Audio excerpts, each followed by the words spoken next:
Hey everyone, and welcome. Today we're going to dive into something that literally fuels, well, everything. We're talking about the fundamental building blocks of energy that power pretty much every living thing on our planet, the fascinating world of carbohydrates. So let me ask you something. I want you to really think about it for a sec. What single substance is the go-to energy source for a neuron firing in your brain, a muscle contracting in your arm, and a giant redwood tree growing hundreds of feet into the sky? The answer might seem simple, but its implications, they're absolutely massive. Yep, it's carbohydrates. They are the universal fuel, kind of the unsung heroes working behind the scenes in like every single biological process you can imagine. Okay, so we've all heard the word carbs, right? But what are we actually talking about here, on a chemical level? Let's break it all down. So at its heart, a carbohydrate is just this organic molecule made of three simple things: carbon, hydrogen, and oxygen. The name kind of gives it away, right? Carbo for carbon and hydrate for water, which is H2O. It's this super simple, really elegant setup that makes them such an amazing and accessible source of energy for life. All right, but here's the thing. Not all carbs are the same. Not even close.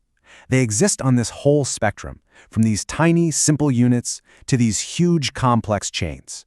So let's see how they're built, right from the ground up.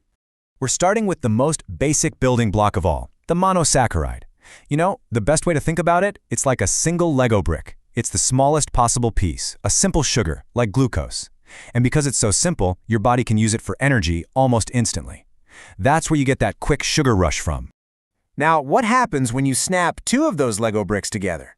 Well, you get a disaccharide. Di just means two. A perfect example of this is sucrose, plain old table sugar. It's just a glucose molecule linked up with a fructose molecule. It's still a simple structure, so your body breaks it down pretty fast for energy. And what if you just keep on clicking those Lego bricks together? I mean, hundreds, even thousands of them. You end up building this massive, super complex creation. Well, that's a polysaccharide. These are what we call complex carbohydrates, like the starch you find in a potato, or the cellulose that makes up plants. And because these chains are so long, your body has to work a lot harder to break them down, which means you get a much slower, more sustained release of energy. No quick rush here. So let's just put this all together, right? We've got the monosaccharide, that's our single unit like glucose for that immediate right now energy.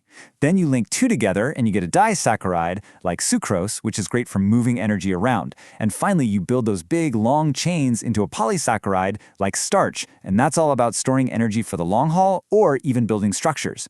You can really see how the structure of the carb is directly tied to what it does in the body. It's pretty brilliant, actually.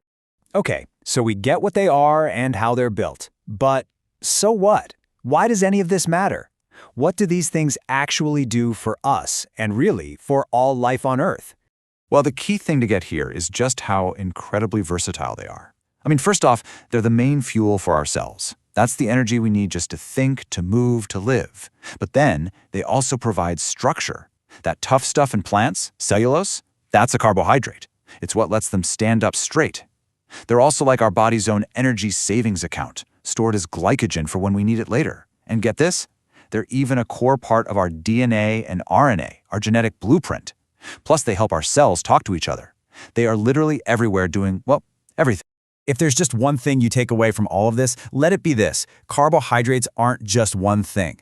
They're a fundamental blueprint from nature itself, a blueprint for energy and for structure. Think about that. The next time you sit down to eat, what is your food actually telling you? Whether you're biting into an apple or a piece of bread or even just some spinach, you're not just eating food, you're consuming these incredibly complex structures of stored energy, all built from the simplest of sugars. You're eating a story that connects you to every single living thing on the planet. So, what are you going to see on your plate